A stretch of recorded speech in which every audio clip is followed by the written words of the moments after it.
thrill me. This show is part of the Thrill Me Podcast Network. Experience more on Facebook and YouTube.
Hey yo, and welcome to the Review It Rob show. I am, of course, your host, Review It Rob, coming at you with all of the latest in the movie world, as well as a little bit of wrestling talk, music talk, any kind of talk, video game talk, anything that can happen will happen on the show, man.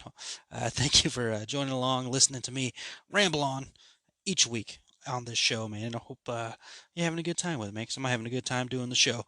I appreciate you joining along. Please hit that like and subscribe. Share with your friends and family. Get the message out there. Get the fun out there as well. Please follow all the shows on the Throw Me Podcast Network. You can find us on Facebook.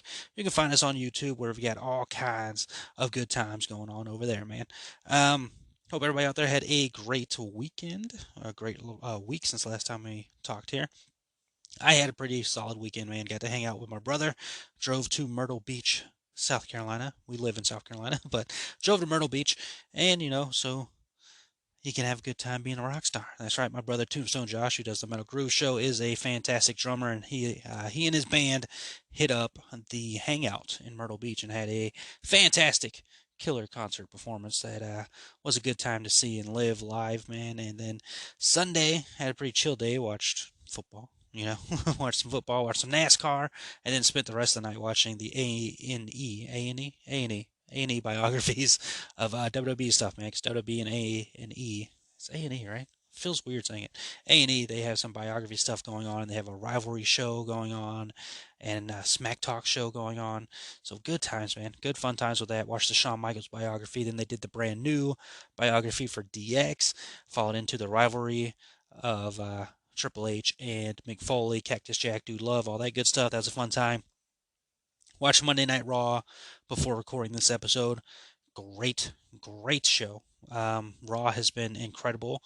I mean, WWE in the ever since Triple H has taken over creative control, has been fantastic. Like, I'm a WWE loyalist. I've enjoyed the show, but I can obviously tell things are different and much better, man. It was one of my thoughts I had tonight putting the show together. I normally a couple weeks ago when I do the show, I put my get my notes together and all that good stuff ready for the show, and I do it during Monday Night Raw, and it's pretty easy. But the last couple weeks it's been kind of tough to do that because I want to focus on Raw now. I want to focus in on what they got going on because they got some good stuff going on there. Brought a big smile to my face. So big, good, fun weekend. My freaking Houston Texans are going to be on TV this week, dude. That's freaking awesome. Love that. Never get to see my team play. I know it's preseason, but still good times. But I'm excited, always excited to be able to see my Houston Texans play. So another big smile on my face there. Smile, and a huge smile hit my face, man. Right before the recording this episode, we had some news break. So before this news came out, I was ready to go in and talk about DC news, mandatory DC news every single episode. And the first bit of news I had was the report that came out last week about the Flash film, where Warner Brothers Discovery is weighing 3 different options, one being Ezra Miller seeking help and apologizing for his actions, doing little press, and the movie still being released. Option 2 being Ezra does no press, the movie gets released, and then Ezra is replaced as the Flash. And then third option would be just shelving the movie. that obviously didn't bring a smile to my face. I was very excited about the fact that the first option is the correct option of what you should be doing here, because it's very obvious Ezra has some issues going on, and the first thing you want to do there is help them get the support that they need. So I was glad to see that was the first option. And then, like I said, right before the recording of this episode, the news broke that Ezra Miller, Flash star Ezra Miller, says they are in fact seeking treatment for a quote complex mental health issues. Um, Wishing Ezra the best of luck. Anybody who knows me, I like Ezra. I'm a big fan of Ezra. I think he's a great actor. Excuse me, I think they are a great actor. I've enjoyed their work and I've loved Ezra's performance as the Flash. I think he's fantastic in the Fantastic Beasts films as well as Credence. And when all this stuff was going on, I had friends always bring it up to me. He's like, man, what's going on with your boy Ezra? What's going on? Again, and I always had to correct him, like it's they. But yeah, they're always got to hear that. They can never leave me alone with that. Some friends, not all my friends, just some friends do that. And I was always sticking with it. I'm like, and Ezra needs help. That was always my thing. I like Ezra needs help. If Ezra gets removed from the Flash, I would hate it, but if it's for the better of their health, then it's a good thing. So seeing this news right before recording that Ezra is in fact seeking help is a fantastic thing, in my opinion. I've already seen people, still being little shitheads about it and all that stuff. I guess they don't understand that mental health is an actual thing. I guess people only care about mental health when it's themselves or somebody in their inner circle. They don't care about the fact that mental health is something that exists across the world. It's not just a singular thing. So I'm glad Ezra's getting the help. And in the statement, Ezra provided to Variety, a representative for the actor provided. Miller broke the silence about troubling behavior we've seen over the last couple of weeks and years, and they have even apologized for their actions, going, quote, having recently gone through a time of intense crisis, I now understand that I am suffering complex mental health issues and have begun ongoing treatment. I want to apologize to everyone that I have alarmed and upset with my past behavior. I am committed to doing the necessary work to get back to a healthy, safe, and productive stage in my life. Fantastic news. That is all that matters right there, is that Ezra gets the help that they need. So I'm very happy about this, very in support of this.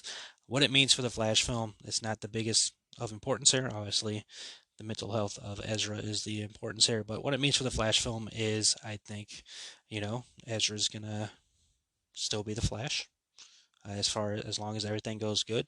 Ezra's doing exactly what they need to do by getting the help, and then we're gonna see what happens with the Flash. Like I said, that's not the main thing of importance. The film was going to be released either way, no matter what. I know that third option was a very drastic option. It's an option they didn't want to do. And now it seems like that's an option they're not going to have to worry about with Ezra seeking the help. So we wish Ezra the best. We hope the help sticks in and Ezra can be in a much better mental health capacity. Because I don't know about you, the listeners, but myself, I've gone through plenty of mental health issues. I know the struggle, and I'm glad Ezra's getting help. So as far as the Flash film goes, seems like it's going to happen no matter what. As I would assume now that Ezra's getting the help, that by the time the film releases, which is summer next year, that we'll see some press with Ezra. Of course, they'll be asking questions about it, and it seems like Ezra should be fine answering the questions. They are apologizing for what's going on there. So, my word of advice there: don't be a shithead. People have mental health issues, and I'm glad Ezra's seeking the help and has apologized for the actions that they did. So the Flash film seems to be ongoing and will be the thing, which I'm glad. The Flash is my favorite superhero, and again, I've enjoyed Ezra's performance. Ezra's been, I've enjoyed it. I've never understood the problem people have had with Ezra. I know the whole Grant thing back and forth, but I can enjoy both. So good on him. We'll see where everything goes. Right now, the main thing of importance is it being done, and Ezra seeking the help that was needed. So, going into more DC EU news, and just going back to the Flash real quick, that film, even with all the controversy that's going on, has been testing very high with audiences. So the films do screening testing. You probably heard it lately with Batgirl. Wasn't testing too well, and they got scrapped. The early version of Black Adam didn't test too well. They do that, they'll send films out there to be tested. I mean, heck, going back to John Carpenter's Halloween, that film was a film that got tested and didn't do too well until the music was added in. Once the music was added in, that helped build the film up. So the Flash film is doing very well test scoring wise. Actually, being said the highest test score of any of the DCEU films. So the Flash seems to be in a good place right now. So again, most important, Ezra's seeking the help that was needed. But other DC EU talk. So ever since the Batgirl news came down with the whole Warner Brothers Discovery merger and everything changing and going around, there's been a lot of wonder and questions about other projects with the DCEU. And we've got some light here. So the Blue Beetle film is still headed to theaters in 2023. There's no change there. The James Gunn projects, he's working on multiple projects with DC. We don't know all of them other than Peacemaker 2. There's the Amanda Waller show that's been rumored. We can pretty much suggest that there is a Bloodsport show or movie that could be on the way with Idris Elba teasing. So he's working on something big with DC right now. So those things are fine. So Blue Beetle film's fine. James Gunn projects are fine. The Green Lantern HBO Max series is still in development. That has not gone away either. Um, the lack of updates we've been getting around it is basically due to Warner Bros. Discovery opting to take things slowly with the show. They want to make sure everything's good to go, especially with the fact that it is a effects-heavy show. Remember, the Green Lantern film was not met with the most um, happy of thoughts. So I don't know if I've ever actually watched the Green Lantern movie. I've seen bits and pieces, but I don't know if I've ever actually watched the full film. But yeah, it wasn't met with the best things. So Green Lantern show taking its time, that's fine. Um, let's see. According to Variety, Leslie Grace is still being eyed for the role of Batgirl in the DCEU, even though the film has been canceled. Quote, newly installed Warner Brother Pictures Group chiefs Michael DeLuca and Pam Abdi are seeking to mend the fences with the Batgirl star and are entertaining the possibility of having her continue the role of Batgirl in future DC films. Most likely would be the next time we see Batgirl, most likely would be, if not in the Flash film, probably the Black Canary movie, which is still also in production as well. The Black Canary movie is still happening. That is a spin-off of the Birds of Prey film, the Harley Quinn and the was it the Fantabulous Emancipation of One Harley Quinn? Birds of Prey and the Fantabulous. Yeah, I don't know. They ended up changing the title after a while to just Birds of Prey, but or did they change it to Harley? They did some. It was weird. It was a weird situation, but yeah, the Black Canary thing's still happening. We'll see if Leslie Grace still wants to be Batgirl after the film got canceled. Let's see. Also from Variety, they're reporting that Greg Berlanti, who you may know from the Arrowverse series, he's doing a lot of work with the Arrowverse series. He is being whispered, if you will, as a possibility for the person who oversees the DC films, DC Studios over there at Warner Brothers Discovery. However, Warner Brothers Discovery hasn't approached Berlanti's team, and insiders think he wouldn't be interested to take the job either. So I don't know how I feel about that. I think the Arrowverse shows were fine. I don't know if I want the same person who ran the Arrowverse shows to take over running the DCEU. Yeah, because the Arrowverse shows kind of fell off after a while, and I don't know if that's what the way you want to go there. I don't know if you want to pull that over into your DCEU, especially when you just canceled Batgirl because it looked too much like a television as show as opposed to a theatrical thing, and then you're gonna bring somebody who's running the theatrical stuff. I mean, maybe they could do something good with films, but I don't know. And again, that's just whispering. That's not confirmed. Nothing's been talked about that. Just straight up rumors there. Let's see more DCU. DC news. This is going just straight to DC news. Matt Reeves is still attached to direct and has writing duties for a Batman sequel, but it is not been greenlit yet, according to sources. Warner Brothers, I would be shocked if there's not a sequel to the Batman film, especially with how much money that movie's made and how big of a deal that movie has been this year. I would be very shocked if the Batman film doesn't happen, or sequel to the Batman film doesn't happen. That would be shocking to me, but at the moment, apparently has not been greenlit. So we'll see what ends up happening there. Maybe they're trying to pull that Batman into the DC. I don't know. I don't know. I mean, the Flash film is supposed to clear some things up and to where the DCEU is going, but I mean, there's a lot of Batmans. You got the Robert Pattinson Batman, you got Michael Keaton's Batman back, Ben Affleck's Batman still around. So I gotta figure something out with that. I'm fine with the solo adventure films. That's fine with me. I don't need all DCEU attached films. I've liked the idea of the solo films. So I hope they keep going that Batman story, especially again with how good the Batman film is. I think it would be insane to not continue that. What we do know is getting a sequel is the Joker film, Joker 2, also known as Folie à Deux. Um, and the question of it being a musical, we've got some more clarity on that thanks to Variety as well. The musical nature for the film is more similar to A Star is Born as opposed to a musical like In the Heights. Um, so there you go. I haven't seen A Star is Born. I haven't seen any versions of A Star is Born, but it's not going to be a traditional musical. It seems like it's going to be more of like a film that has musical parts in it. Jumping back into the DCEU, the Black Adam film has been met with some weird controversy, especially ever since the Batgirl film got canceled because everybody wants to blame The Rock for that, which is just beyond ridiculous and stupid. But the most recent thing circling around the Black Adam film is the fact that Black Adam was originally scripted to be in the Shazam film. The Rock's Black Adam was supposed to be in the Shazam film, and The Rock stopped that from happening. He said, quote, "True, the original script had both Black Adam and Shazam establishing their origin stories in one film. I fought hard for both characters, plus the JSA, to have their own standalone films for the fans to enjoy and protect Black Adam's ruthless and extremely violent tone as we build on the DCEU." Which, people have met that with, "What do you mean, man? That's ridiculous. That's stupid. Blah, blah, blah." I think that's fine.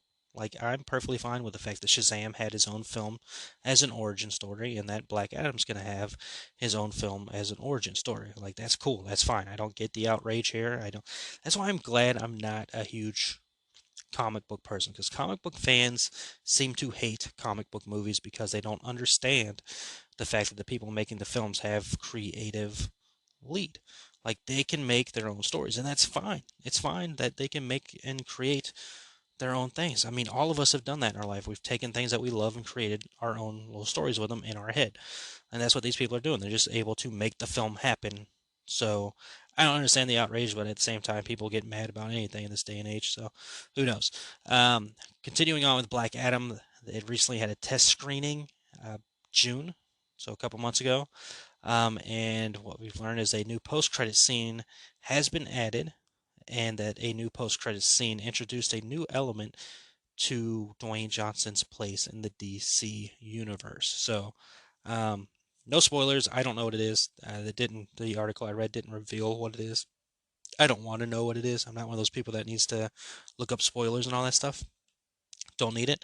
So, that's interesting. I've been wondering, especially with this DC EU getting a soft reboot and all that. I've been wondering if Black Adam's gonna be the villain for the DCEU, at least to start off with. Kind of like, how Loki was the villain for the Avengers film. Now, of course, Black Adam, probably bigger name. Um, but, you know, maybe somewhere along those lines, I just feel like, I mean, it'd probably be, a bigger battle. I don't think The Rock's going to go down easy. But I just kind of wonder what Black Adam is to the DCEU, especially with the hierarchy of power changing. Black Adam's changing the hierarchy of DC and all this stuff. Obviously, Black Adam's got something to do with the future of the DC universe, and I can't wait to see. What that is, man. I can't wait to see the film in general. Always been a fan of The Rock, going back to his wrestling days, and him being in DC is awesome. I'm enjoying it, so I can't wait to see how this film turns out. It's a passion project of his for years, and I'm sure he's got a good idea of what he wants it to be. I can't wait to see what that is and where the DC universe goes after that. Of course, the Flash film is still, I believe, the reset to the DC universe, but any and everything can happen, man. All right, let's see. And that that's it for the DC news. So a lot of DC stuff to go over there. The most important news is that Ezra is seeking help. That is fantastic news. But hammer down some projects that DC is still in development on that have not been canceled. Whether the rumors are out there that this has been canceled, that's been canceled, this has been scrapped, that's been scrapped. All that stuff I just read to you is still in development. Only question right now is a Batman sequel, which I can not believe would not happen. Let's see. Moving over to Warner Brothers, while they're having their issues and rebuilding and planning things out, Universal Studios, Universal Pictures is doing fantastic in 2022, as they have done something that has not been done from any studio since 2019. Universal Pictures is the first studio since 2019 to cross the 3 billion mark at the global box office. They have had some big movies this year, man. I mean, Jurassic World Dominion did big for them. Minions: The Rise of Gru. Jesus, putting Dominion and Minions back to back and trying to talk is not an easy feat. Another animation film, The Bad Guys, that did good. Blumhouse's The Black Phone, which will be at Halloween Horror Nights this year, that did some good business. Jordan Peele's Nope is still in theaters doing some good business. And yeah, man, good power onto Universal. Glad they're doing well. Love me some Universal films. And they've still got a lot of films coming, one of them being Blumhouse's Halloween Ends, which should do good in the box office. I know people are not the biggest fans of Halloween Kills, but I'm sure they're going to show up for the end. I mean, us horror fans, we all know it's not the end of the franchise, but it's the end of the Laurie Michael storyline. And then we'll get something else years down the line after David Gordon Green's get done doing the Exorcist films, I guess. I don't know. Unless they bring somebody else in to do a Halloween film. But obviously the franchise will poop something out at some point. But fun stuff, man. I can't wait to see Halloween Ends. And you know what? Transitioning from that into horror news. Why not?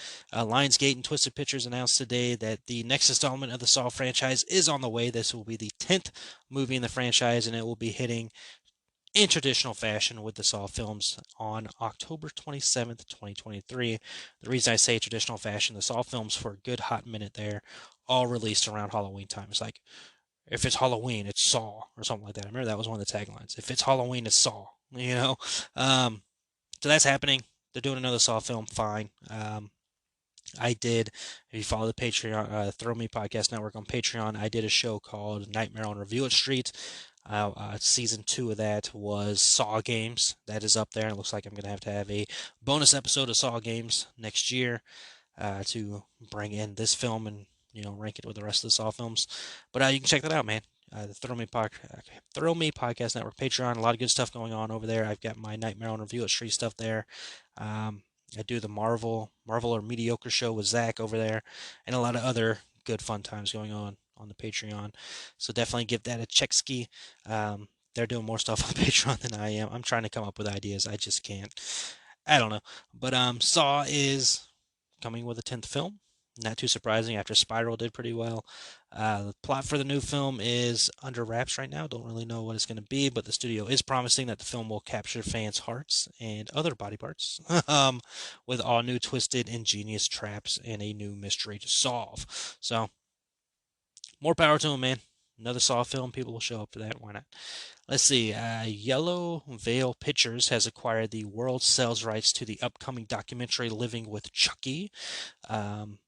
Screen Daily reports that the doc, directed by Kyra Eloise Gardner, the film explores the iconic Child's Play franchise through a personal and social perspective. Gardner is the daughter of Tony Gardner, who was the chief puppeteer for the majority of the horror franchise. Living with Chucky uses new and archival interview footage to explore the film's cultural impact over the years, with principal cast and crew members including Don Mancini, Brad Dourif, Jennifer Tilly, Tony Gardner, and David Kirshner. Living with Chucky is an essential look at the impact and longevity of the Child's Play series with so much heart and soul.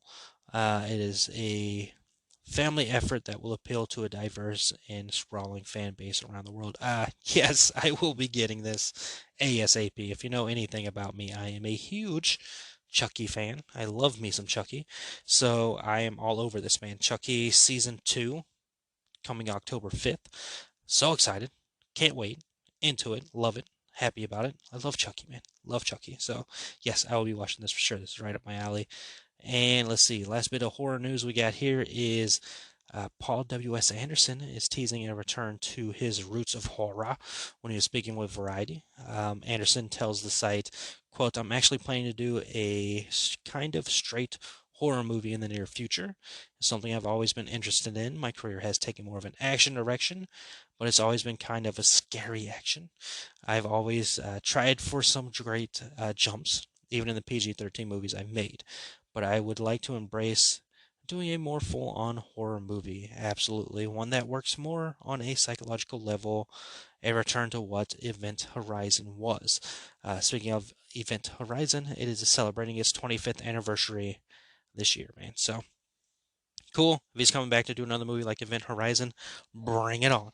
Let's see, other movie news. Viola Davis is set to be the head game maker in the Hunger Games prequel, The Ballad of Songbirds and Snakes.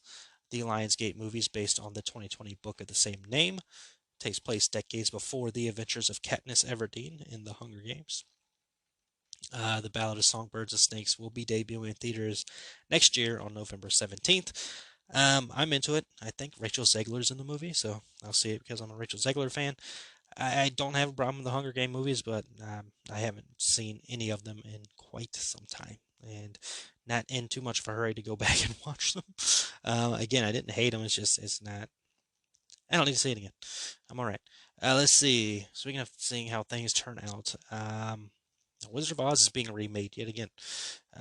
Kenya Barris, the creator of Blackish, is set to write and direct the reimagining, which is going to be separate from the New Lines previously announced retelling of The Wizard of Oz. New Lines version will be directed by Nicole Cassell and is described as a fresh take on Dorothy in the Land of Oz. The specifics about Barris's version have been kept under wraps.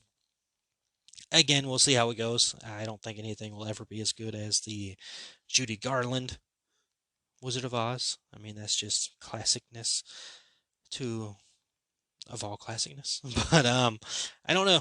I don't know. I'm somebody who doesn't, be like, oh man, they're remaking something. I'm gonna get mad. I'm not one of those people. Do I need a Wizard of Oz remake? No. Will I check it out? Maybe. I never judge a movie without seeing it, but yeah, Hollywood's running out of ideas, huh? They're running low on ideas. It seems. Let's bring back a property that we know is successful and reimagine it for the new audiences and get some easy money. So whatever, dude. We'll see how it turns out. But again, nothing will ever beat the original. Or is that even the original Wizard of Oz? Nothing will beat the Judy Garland Wizard of Oz. Let's put it that way. There's been a lot of Wizard of Oz films, man. There's been a lot.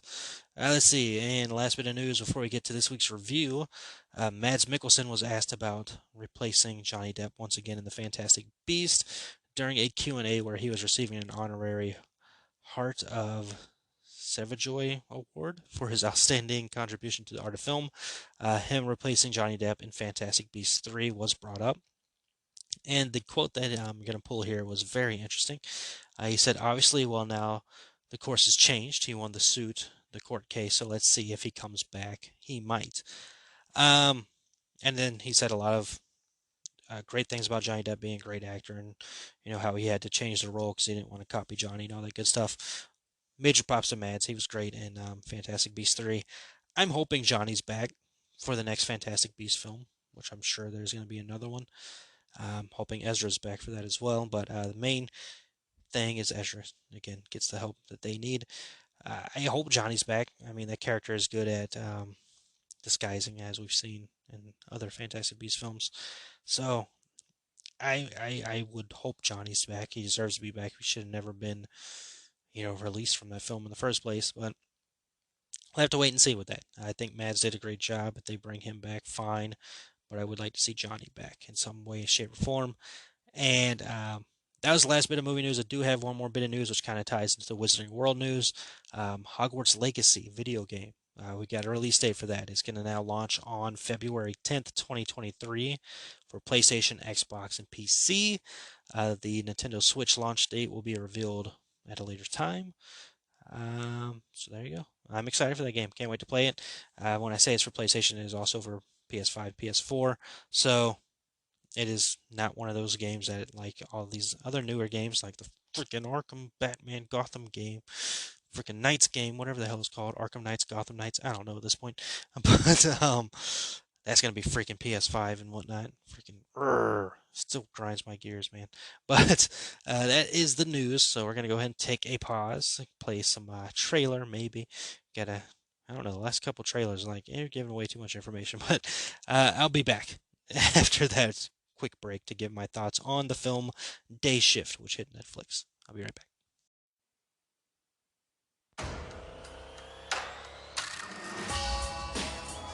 It's gonna be a hot one in Los Angeles. So what's on the agenda today?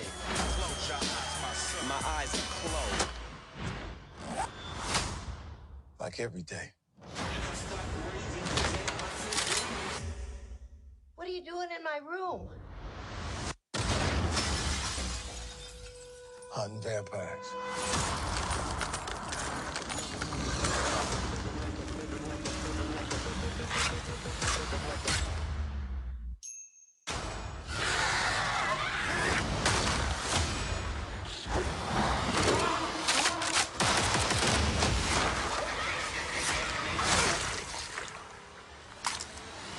Money.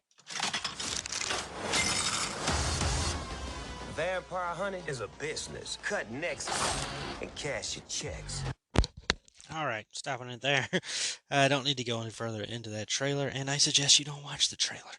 Jesus, man, these trailers. All right, so that was part of the trailer for Day Shift. It is now streaming on Netflix, which, by the way, Netflix and I are having a problem right now. Okay, all my other streaming services work perfectly fine. Netflix wants to be a pain in the ass, so you know what? Netflix and I are gonna have a conversation. All right. That's why I'm not doing the Flixit show too much anymore because Netflix is giving me way too many problems. Anyways, neither here nor there. Day Shift, rated R for language, strong violence, and gore. It is an action horror film. It's 1 hour 53 minutes. Jamie Foxx stars as a hard-working blue-collar dad who just wants to provide a good life for his quick-witted daughter, but his mundane San Fernando Valley pool cleaning job is a front for his real source of income: hunting vampires. The film on Rotten Tomatoes has a critic score of 58% and an audience score of 59%. Okay, so they're pretty much close to agreement there. While IMDb has it at a 6.8 out of 10. So, how did I feel about the film? Um, like I said, I that was my first introduction, honestly, to this movie. Was I saw like the ad on Netflix. When you have Netflix pulled up and you kind of just start playing on your phone or you get distracted and all that stuff, and just like a wallpaper comes up on Netflix where they're like going through the stuff that's on there and all that. And I saw it pop up. And I was like, okay, that could be interesting. Jamie Foxx, vampires, I'm in. Snoop Dogg. I mean, what else do you need? Snoop Dogg and vampires, dude. So I was like, cool, I'll check it out. I haven't seen the trailer. Like that bit of the trailer I just played right there was all that I've seen of it. Which again, I'm glad I didn't see the trailer going in because a lot of stuff that made me laugh during the film, caught me by surprise during the film, all that stuff was in the trailer, of course, because we can't make trailers anymore without giving stuff away. But overall, I thought the film was really enjoyable, man. I had a pretty good time with it.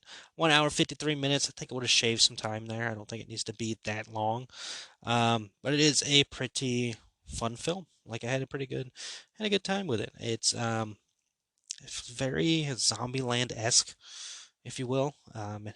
Just with vampires, of course. Instead of zombies. But it had that feel to me when I was watching it. That was one of my thoughts. Like this has kind of like a Zombieland feel to it, with you know. You Control Alt Delete the zombies out and copy paste the vampires in, and you're gonna have a good time, man. I love me a vampire movie. Look, I haven't watched the Twilight films, so I can't fully judge them. Don't like their idea of vampires from what I've seen. I don't, not a sparkly vampire kind of guy. If you're a Twilight fan, more power to you. I'm not here to judge. That's your thing. Cool. Um, I haven't fully watched any of them. There was one day when I was at work and they were playing the movie on the screen. I'm like, this is just ridiculous. But hey, neither here nor there, right? But I do enjoy me some vampire films. Zach, buddy, if you're listening to this, let's do a vampire movie, man. We can call it freaking Killer Vampire Bro. You know, that could be cool. That could be fun. Speaking of Killer Reunion Bro, check it out. Amazon Prime. Good time movie made by fans of slasher films. If you love slasher films, if you're a fan of slasher films, you're gonna enjoy that movie. So go check it out on Amazon Prime. Maybe fingers crossed, Killer Vampire Bro will happen. But I enjoyed the film. I had a good time with it when Netflix would work. I enjoyed watching the movie. I started watching it before Monday Night Raw came on, and after Raw went off, I tried to finish the movie. Netflix, oh, you son of a bitch, gave me a lot of problems. Gave me a ton of problems. Every other streaming service works. Everything else works. Just Netflix wants to be a pain in the tuchus. But I liked the film. I think, Jamie Foxx was good in it. I don't follow Jamie Foxx. He's not one of those actors where I'm like, oh, I want to see it. Jamie Foxx is in it. I want to see it. He's not one of those actors for me. Um, but he was fantastic in Django.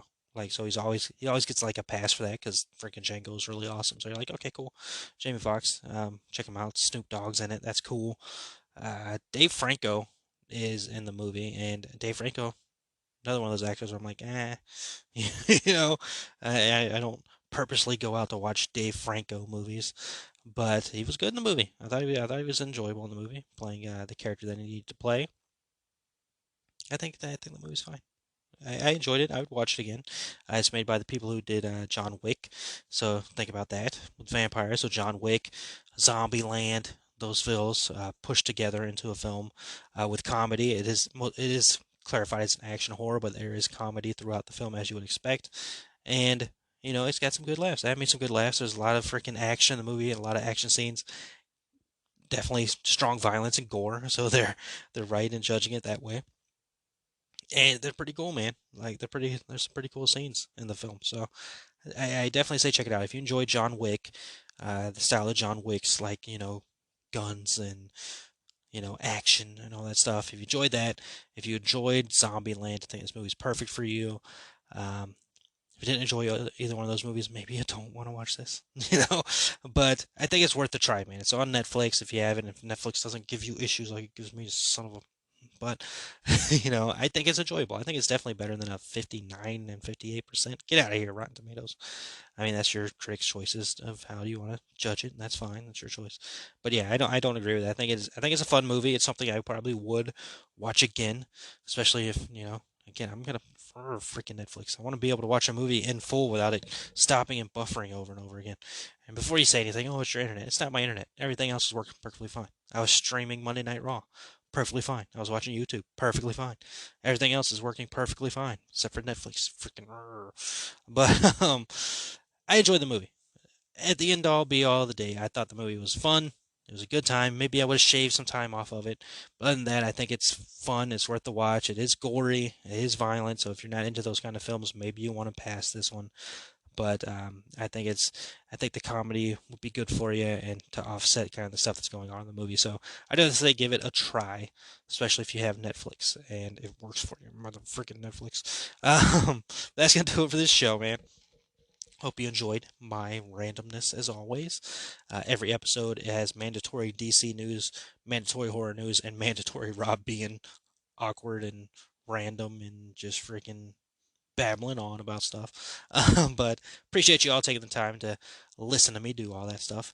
Again, can't wait to see where things go. I'm so happy that Ezra's getting help.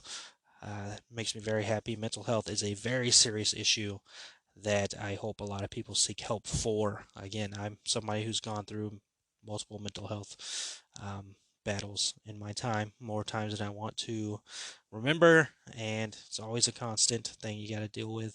And just keep strong, stay strong. That's why I always end at the show with the quote that I do, because I want people to always remember there is a light.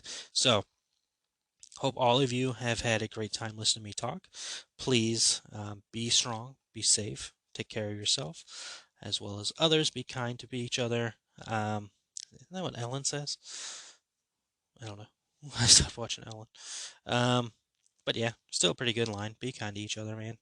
Too many times in this world, people just want to hate. And let's love, man. Let's love. Be kind to one another. Support what you want to support as long as it isn't freaking evil. Unless it's horror movies, yeah, or metal music, yeah. But Jesus, I gotta end the show.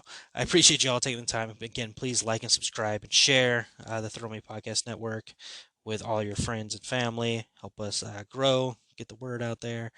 And again, as always, appreciate you taking the time to experience this nonsense. But until next time, please remember that happiness can be found even in the darkest of times if one remembers to turn on the light. Talk to you all next episode.